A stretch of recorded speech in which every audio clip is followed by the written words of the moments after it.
You'll be happy to hear. Everyone will be happy to hear. I have uninstalled Suicide Squad Kill the Justice League. That's actually really exciting. After 55 hours of play, I have uninstalled. Episode 8 came out the day I uninstalled it. I didn't reinstall it to play episode 8. And I think that's probably some sort of emotional growth for me. It probably is. I mean, that it's sad that you've been playing that game for this long. Yeah. I mean, it's a little depressing. You need to do something better with your life. Started with genuinely another podcast. concerned about it. Well, I was looking at this, right? So how the game works is like every episode they have... Okay, so are we going to do every cold open for every podcast is going to be us talking about how you were still playing, or you were playing Suicide Squad? We're not sponsored by Suicide Squad. No one is. You know, no one should be. No one is. If anything, no one wants to be. That game should be sponsored by somebody. Like it needs help. It should be sponsored by BetterHelp. No, there's some that annoys me, right? So they have infamy sets. Still talking about it. Yeah. Hello, everyone, and welcome to the Very Reasonable Podcast. Hello, everyone, and welcome to the Very Reasonable Pilots podcast. I'm your host, Charles Long. With me, as always, my co-host, editor, producer, co-pilot, gunner, navigator, orator, and podcasting associate, Jacob Gloth. How you doing today, Jacob? I am swell. It's weird looking in your eyes. Yeah, well, as we're I doing say this it again. Yeah. I mean, I don't remember the last time we did a podcast in person. I can't remember either. I think it was like pre-100, probably. Maybe. It might have been pre-100. Yeah, I don't think we did any 200s in person. Wow. It's weird. Well, we're doing 327, or whatever this episode is in person. You don't remember. We No. just talked about this 36. 236. I don't remember either, so it doesn't help. It's 230. This is episode 236. We're doing it in person. We are in an undisclosed studio because we have our own studio space now because this podcast is really blown up. It's definitely not a room that's just somewhere. Yeah, exactly. In a building. It's definitely not like potato chip crumbs on the floor It and definitely stuff. doesn't smell Smells a somebody's bit. lunch in here. Yeah. There's definitely not any weird stains on the tables. I'm not touching the tables. The tables are they're concerning. Grimy. Yeah. There might have been another room that was much nicer. We probably should have stayed in there. No, fuck it. It's We too like late now. this room's better. I like the 'cause couch. It's more casual, you know? We're a super cash podcast. I have a show this week. I was given the title The Commodore. And I want to know what you thought I was going to do with that title before I tell you what I did. The Commodore. I didn't steal it, but I took... There's a book that I read called Killing Commodore, which is a Murakami book. Mm-hmm.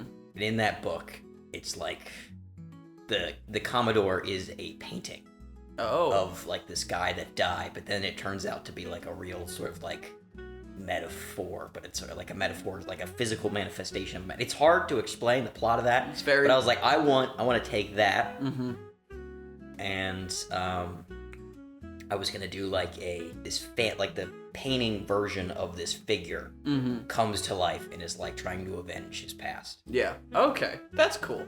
My first thought, because I've been wanting to do a superhero show, was a like Green Arrow style vigilante character, but he uses his theme as being a Commodore. So he uses like old style like British like seafaring accoutrement, you know, like old flintlock pistols and a cutlass and stuff. Yeah. And then I was kind of like, am I just making a very serious Captain Crunch commercial? Like that was kind of where my head was going, because I'm like, he's gonna wear the big silly hat and all this shit. It'll look stupid. So I threw that away.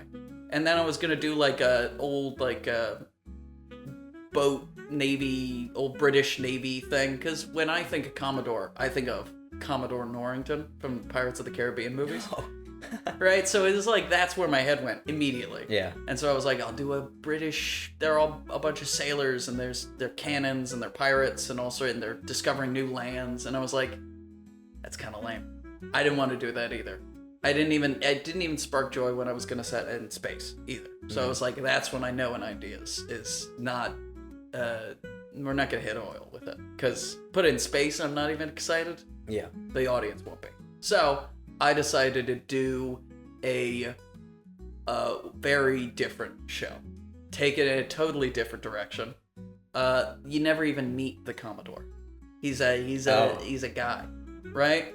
So I will start out with the plot, and I'll explain the characters as we go. But our main character, right, his name is Mitchell Hughes, and he is a burnout fail son, whose father is the owner and operator of like this massive news organization. He runs a newspaper, website, and all this stuff, right? Yeah.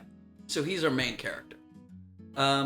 Hughes is sitting on a bus looking bored out the windows as the autumn fall leaves slowly change into thick strings of moss that hang off of verdant wildlife as he goes further and further down south. The bus is taking him from like northeast, like Maine, down to Savannah, Georgia area. It's a long bus ride. It's like, a very long bus 30, ride. 40 hours. Exactly. He's not happy about it.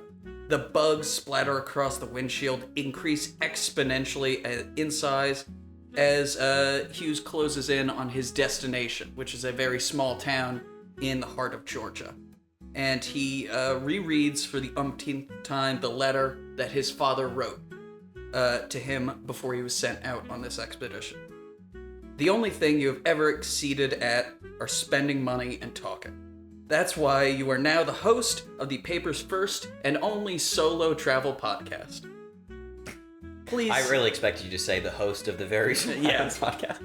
I was like, should I name it? I didn't want to name it because this is the first episode That'd of be this really podcast. meta if you did a show about our podcast. I mean, I already did Very Reasonable. I did Punk Rock Vampires, which is basically the letters switched around. You know? I did. Yeah, that's right. Yeah. Yeah. Which is just right on there. Our screener. We've got a little TV that's playing the credits. Yeah. Along with you guys. Because we're Narcissists. well, that and we're very fancy lads in a studio. Oh yeah, super fancy place. So and then the letter ends with "Son, please don't screw this up." Right? So this guy, Mitchell Hughes, he's a fail son, like I said. He's never done anything of worth, and his dad's... Is that a phrase, fail son? Do people say that? Yeah. Okay. I've never heard that before. That's the thing. You know, the fail son is you have lots of kids, and one of them just... For fail safe, but not fail son. Fail son. Is this one word? Yeah, one word. Fail Okay. son. Fail son. Like, fail son. Fail son. Yeah. And his dad's basically like, I'm gonna get rid of you. You know, I'm gonna put you somewhere where the paparazzi aren't gonna take photos of you that end up on my competitor's front page. We're getting rid of you. We're sending you by yourself to these tiny towns all over the U.S., right? And you basically have to write puff pieces about them and record a podcast and like publish an article about it, right? Yeah. And so the bus comes to a stop in front of this ancient but well-maintained town sign for Creek's Rest. It's the name of this town. It's in the heart of fucking nowhere in Georgia, right? There's all these swamps and old trees and everything's kind of hot and moist. I want the environment, like the tone of it to be like you're always sweating, you know? Okay. He's always got a Just thin layer of sweat on him. Big sweat stains in the armpits, backs, long streak. Exactly. And this guy's like, he's like late 20s. You know, he's like 29, 28, and he's not really accomplished anything at all. He's just kind of been a jackass, right? Yeah. Living off his dad's money. But he's, I don't know who I would cast. Maybe if you give Timothy Chalamet a little bit of a gut and a little bit longer hair. Gain some weight, yeah. Gain some weight, get a little bit more miles on his face, so he doesn't look like a little kid. Because Timothy Chalamet looks like a young boy. Mm-hmm. That is what he kind of looks like. But he's skinny, he's not in like horrible shape, right? Yeah. But he is drenched in sweat constantly throughout the entire show. Right? It starts to get to him. I just, that's one of the important parts about the Okay. Lots of sweat. Lots of sweat, Nice. lots of heat, lots of moisture. Mm-hmm. That's just gross. So he gets out of the bus and the bus drives away almost immediately. Like he turns around to say like thanks, goodbye, whatever, and the bus is gone. So he's like, fuck. Okay, kind of in the middle of buttfuck nowhere, right? And then he sees this jolly but rushed-looking man come out from the underbrush and start waving at him very aggressively. And like, come on over, right? And the man introduces himself as location manager Stern, who will be showing Mitchell all around the town and explaining the history and being his tour guide, basically. Okay. And they kind of... Stern brings him along, and Stern is explaining that this town was founded by Commodore Cuthbert Creek, That's his name. The Commodore. Exactly. And he was this perfect guy. He was great. He was super sweet and intelligent and all this stuff. And he founded the town to sort of be a respite from all the pirates that were around in that period of time. Because we don't know about Georgia, that lots of pirates would live there, basically, live off the coast or come into town, right? Yeah. And so this town is like, the way Stern is explaining it is like, this is a very, we're very Puritan, where we love God and we hate these pirates and these sinners, and all this stuff. And the town's become more accepting over the decades as per usual, but it's still very much, we like to stick with the Commodore's original, hope for the town, which is to stay very clean and safe, right? And so they kind of go through the underbrush. It's pretty difficult to get through this town. Like, there's like lots of vegetation in the way, and they finally cut through the town, and the guy at Stern is talking more and more about the Commodore, and all Hughes, history and everything. Exactly. Hughes is kind of not really paying attention. Back in 1762, he founded this rock over here. Oh yeah, sure, cool, And then they come into the town, they move the underbrush out of the way, and they get into the town, and there is a massive, massive statue of the Commodore right in the center of the town, and it is this pristine copper color, right? Like, it's been power washed every day for the last 50 years. So copper as in, like, it's green from being oxidized? No, it's not oxidized. It's weird that it's not oxidized. Okay. And Hughes says something about it. He's like, why does it look, everything, it's perfect copper, like it was installed yesterday. But the only thing that has any sort of, like, effect on it is the eyes of the statue. The eyes of the Commodore are like a deep, kind of dull red color, Okay. And Stern explains all the various scientific reasons that is. Oh, well, there's a specific kind of, chemical in the air that affects the copper and this and that, blah, blah, blah, blah. And Hughes is kind of like, okay. Like, he kind of, it doesn't really make a whole lot of sense, but Stern says it in such a way that it's like, why would this guy, no one knows enough to say anything. He's not a scientist, this kid. So. Yeah, he's some fucking jackass. So he doesn't care. He's like, okay, whatever, dude, fine.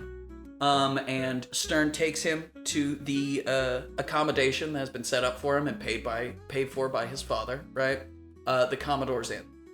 You'll notice that every place in this town is named the Commodores or Cuthberts or Creeks, or it's all named after him, right? The Commodore's Five Below. Exactly.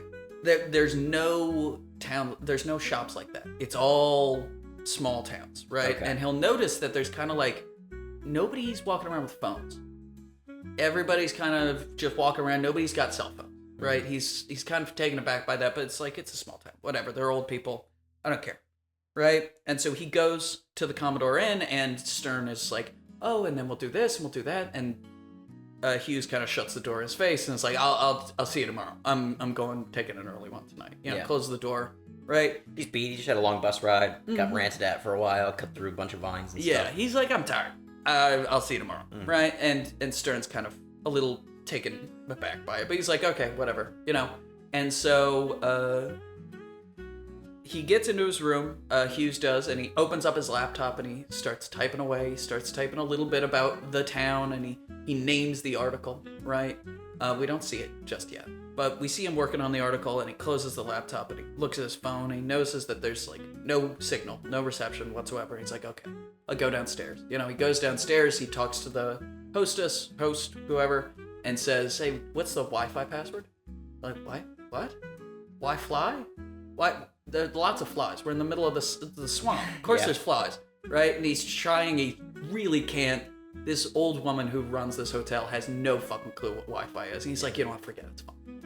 I have some books recorded. Like, I'll do that when I'm bored. Whatever. And so he goes to, for dinner, he decides to go and sample some of the local culture. He goes to the Commodore's Tavern. Believe it or not. And he gets a drink.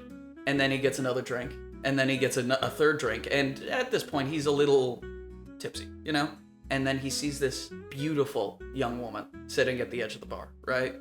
And she's gorgeous. She's got, she's dressed to the nines. She's got this beautiful red eyeliner on, like eyeshadow. Yeah. It's like a dull red, almost the same color as the statue's eyes. But it's not, he doesn't really think about it because he's 3 pints deep.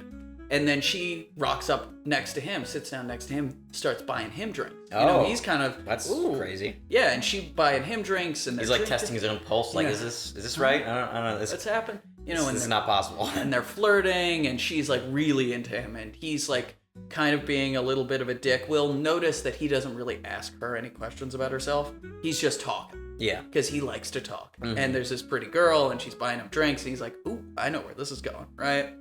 And so one thing leads to another. They end up spending the night together at the Commodore's Inn, right? They go in, they have drunken sex, whatever, right? Well, he has drunken sex. She doesn't really drink very much. We see her maybe sipping on a vodka tonic, right, at the bar, but he's slamming them back, and she's not drinking at all. And they spend the night together. They wake up, you know, he wakes up early, at like 7 in the morning. 7 in the morning for the breakfast with the mayor that's been set up by Stern, who told him about it yesterday. Yeah. And he wakes up and he rolls over and she's gone. Not so much as a letter, right? She's just not there anymore. And he's like, oh, well, you know, you win some, you lose some. She got what she wanted, obviously. She wouldn't have been buying me those drinks if she wasn't, like, all about it. So, whatever. Not a big deal. Also, this town's tiny, so I'll probably run into her again. And so he gets up, he gets dressed, he goes down, and he meets the mayor. What's his name? Let's see. I've got to get... Mayor Daly. No. Mayor Harland Cable. Cable. Yeah. Mayor Cable. He is a jolly and exuberant man while performing... Whoop. Almost gave a little bit away. Oh, you're going to spoil something. I was going to spoil something by accident. Performing. What is he performing? He's performing in the cabaret. He's a drag queen. No, he can dance. He can dance. He can sing. Mm-hmm. But he goes down and the mayor is also talking to him about the town and how much he loves the town and how this town was founded to escape religious persecution. So Hughes doesn't say anything, but he's kind of taken aback because he's like, well, Stern said that it was founded to escape pirates. You're saying it's founded to escape religious persecution after the Commodore found God in a temple down in South America, right? Yeah. This beautiful temple, and they've got pictures of it. And it's a classically religious Christian temple. Yeah. You know? It's like, why would a Christian temple be in South America in like the early 1800s? I don't know. Maybe there are a little bit more holes to this whole historical story than they're leading on. Okay. But Hughes kind of, you know, he asks questions, but he's not accusatory. And in the middle of the questions, the mayor's beautiful daughter, Anne-Marie Cable, walks in. That's not good. And she has beautiful red eyeshadow on, and it is the same woman that he spent the night with. And he's kind of taken aback, and he's, you know, Hughes is a little like, oh shit, I had sex with the mayor's daughter. Oh no. But she's like acting like she doesn't know him. Kind of like, oh, this is nice, and she's flirty and she's sweet, you know, because she knows what's going on. And she talks to Stern and her dad, and she says, well, you know, it'll probably be a lot better for Mr. Hughes if I show him around town. Because Mr. Stern, you know, you're a lovely man, but you're not. I'm a young lady, he's a young guy, we'll probably be into the same stuff. You know, I'll show him around town. And Stern is a little bit taken aback, but he, after a little bit of coaxing from Mayor Cable, says, you know what, that's fine, Anne-Marie. You show him around town, I'll show him, I'll show him stuff tomorrow or the next day, right? So Anne-Marie shows him around town. And Anne-Marie is showing him all the cool places in town, basically. Mm-hmm. And he's kind of like, why did you tell me you were the mayor's daughter? What is going on? She's like, it's fine, silly. Like, don't be ridiculous. Who cares? You know, and they're getting shit-faced. Like, she is plying him with booze, taking him to every, like, drinking spot in the town. Yeah. You know? Doing shots, drinking, like, oh, yeah. Maybe he'll ask a few questions. She just gives dismissive answers, but he doesn't, you know, question, because there's a pretty girl buying him drinks and showing him around town. Yeah. At a certain point, you don't ask very many questions. I certainly wouldn't. Yeah. And they eventually get to the diviest dive bar in town, the Commodore's Bedpan. And she is talking with the bartender, and she's like, line them up, we're getting tequila shots, you know, blobbity bloobity, and she kind of leans over and she's talking with the bartender, and he's sitting at the bar, and he's shit-faced. And there's another guy sitting at the bar, shit-faced, right? And eventually, the drunk guy starts talking, and he starts getting really angry about what he's owed and what they promised him. And the only person who knows is the brute. That's the only person who knows, man. The brute. The brute knows, and he won't talk to me about it, right? And so he's like ranting too. He's ranting and raving, and like Hughes is kind of interested. He's like, "Who are you?" I'm like, I work at the asylum. I'm the coroner at the asylum. Stevens, I'm asylum coroner Steve. That's what he says. Yeah. He says it like a drunk man. Yeah. And so Hughes is kind of like, what? Huh. There's a And as he begins to think about it, he scribbles on his hand the brute asylum, because he's like, that might be useful information, because this town is obviously more than they're letting on. Yeah. Something weird about this place. Some going on here. And I don't know exactly what it is, but I bet that something at the asylum will tell me, right? And, as he's about to start asking Stevens more questions about the asylum and about the brute and what he's owed, Anne-Marie comes back and she's got the shots and she's like, come on, let's go. And she kind of pulls him away, and you see the bartender talking to the drunk guy as they finish their shots and leave. Mm-hmm. And the bartender's kind of telling him off a little bit, like, you said too much, blobbity-bloobity, And so they keep going, they're drinking, they're having a good time, right? And eventually, Hughes wakes up in his bed, alone. And he's like, he has no memory of what was going on. And he's like, he looks at his hand and he sees asylum, brute. And he's like, fuck, I have to go deal with this. So he's soaking wet in sweat. He's hungover as shit. Yeah. Everything hurts, but he's like, I have to solve this. Like, I need to know something is going on here, right? So he, tells Stern, like, oh, don't worry about me. Like, I'm feeling ill, can we do all of our stuff tomorrow, right? And Stern says, oh, sure. And he's not happy about it. He wants to do his little history tour. Exactly. And so he, Hughes is like sitting in his bed, in his room, and he's like, And he looks outside and he notices that there are people who he saw at the mayor's office who are just sitting outside, just looking at the front of his hotel, and he's kind of like, So he goes out the back, and he walks to the asylum, which is at the edge of the town, and he notices there are guards fucking everywhere. Yeah. And he sees in the back that there's sort of like a garden field area, so he climbs round, jumps over the fence, and he goes and he meets this guy, and he sees on his shirt, he has a fake tag, like drawn on with Sharpie or with crayon that says the brute, That's interesting. Okay. That's his name. Yeah. And so he kind of goes and talks to the brute, and he's like, hey, I was talking with Stevens earlier. He said, you know something? And the brute is a mute. The brute's a mute. He's a moot. He's a moot. The brute's a moot. He's a moot. He's a mute. He's a moot. Yeah. But he starts, and he sees the brute is like just gently petting these cicadas, right? I forgot to mention, cicadas, you hear them all the time. I hate cicadas so much. Only cicada sounds. Worst thing in the world. Yeah. So it's just a constant gnawing at your head. Yeah. It's also making... They're climbing everywhere. There's probably a bunch of them in his apartment. Exactly. His room. But he's been swatting them, right? He doesn't give a shit. And people kind of give him a look when he swats them, but he doesn't think about them. Yeah. And you see the brute, and he's petting the cicada very gently, and maybe even whispering in its ear, right? Cicadas don't have ears, but you know what I mean. And Hughes comes up to him, and he starts talking to him, and eventually the brute just draws a symbol in the dirt with a stick, right? And Hughes looks at it, and he recognizes the symbol as being the symbol that they have in front of the train station that was destroyed and never repaired, right? So it's like this closed-off subway station that just doesn't work anymore. Mm. And that's the symbol of it. And he notices, he's like, that's something. A cicada flies up next to his head, and he squashes it, because it's a fucking bug. And the brute freaks out. He is not having a good time, And so he starts screaming, and Hughes just like sprints away because there's the guards are coming from the asylum. And they take him back, and Hughes is looking at him from behind the fence, and he goes back to his inn, and he goes back in his bed, like climbs in through the back way, goes back, and then he takes a nap. He wakes up and it's dark out, right? And he hears people outside. He hears the innkeeper and Anne-Marie talking about him and about the truth and about, is he ready, you know? And he's like, what the fuck are they talking about?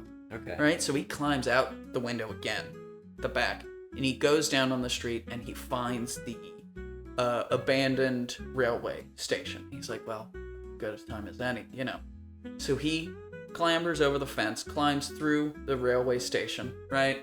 And he is climbing through, and he's looking, it's dark, and he's got like his phone flashlight on, and he notices it just kind of keeps going, and he keeps walking. Somewhere in the darkness, it transforms from a subway station into just caves, like just cavernous caves covered in stalactites and mites and such. And he's like, oh, this is weird. And then he notices a candle. And he follows the candle, and he notices another candle, and another few candles. And he follows the line of candles until he gets into this massive atrium room, right? He's like, what the fuck is going on? And he goes over, and there's this massive platform that is being held up in the sky, like in the roof.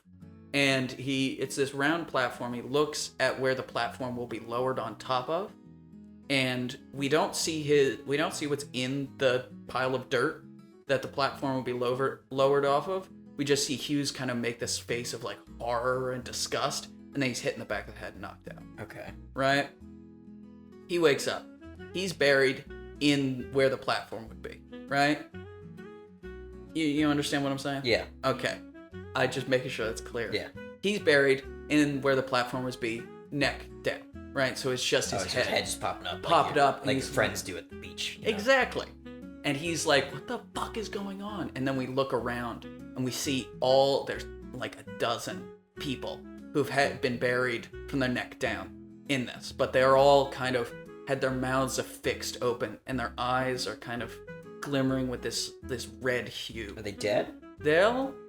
It kind of doesn't, they're not moving, but I wouldn't go so far as to say that they're dead. Okay. Right? And that's when Anne-Marie and her father come out, and they explain the actual history of the town.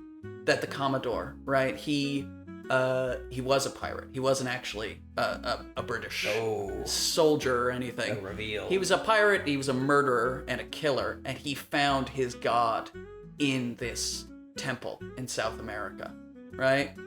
He found his god, and he brought him back here, and he established this town as a place of worship for him, right? Yeah. And that's when, out of the darkness of one of the caverns, this massive, like 20-foot long, wide, like 10 feet wide cicada just crawls out of the darkness of the cavern. Oh god, its horrible wings like flittering against the walls of the cavern, but it's not a real cicada. It's like a horrible monster cicada, and it opens its mouth, right? And you see the body of the Commodore has been affixed to the mouth of the cicada, almost functioning as like a larval tongue. Oh my god. And the Anne-Marie goes up to it, and she kisses the like head of the cicada. What the fuck, man? You know, and then the cicada opens its mouth, and out of the mouth of the Commodore tongue, this horrible like football-sized larval cicada like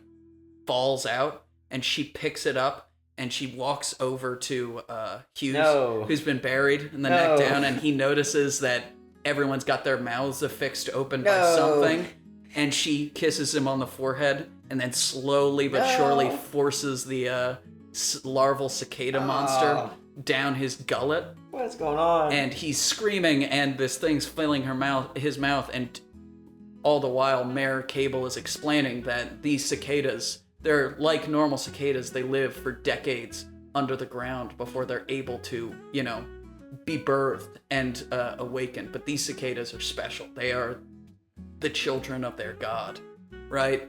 And they need a human carapace. They need a person to function as their cocoon. Exactly, that was the word I was looking for.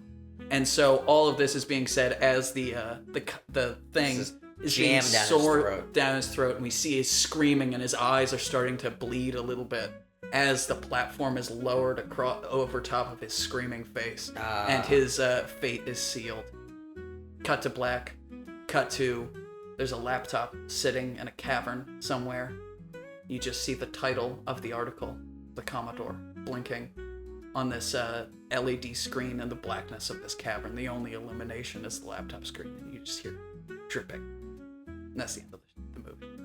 The Commodore. It's gross. What the fuck, Charlie? Yeah, it's gross and weird. That was crazy. I did not see giant cicada monster coming. Yeah, right? Oh my god. See, the problem I was having with the show, because I knew I wanted to do a Lovecraftian, like, horror thing. Yeah.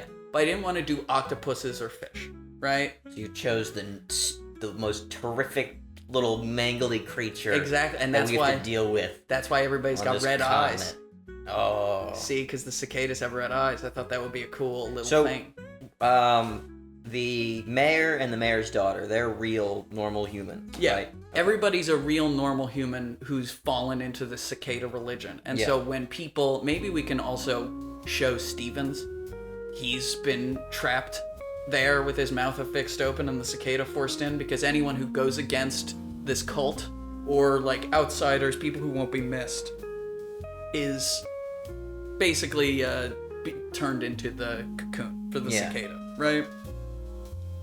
Because I was doing this and I was like, I want to do a Lovecraft thing, right? But I want to set it somewhere where Lovecraft isn't usually set. So it was like the South, like towns in the South. That would be cool. And then I was trying to figure out what monster, like what animal to get it used to. And my initial idea was oysters. And I was like, you kind of can't do an oyster. Oysters aren't scary. Yeah. And then it was going to be soft shell turtles. Have you ever seen a soft shell turtle? They're freaky, dude. They're gross and weird.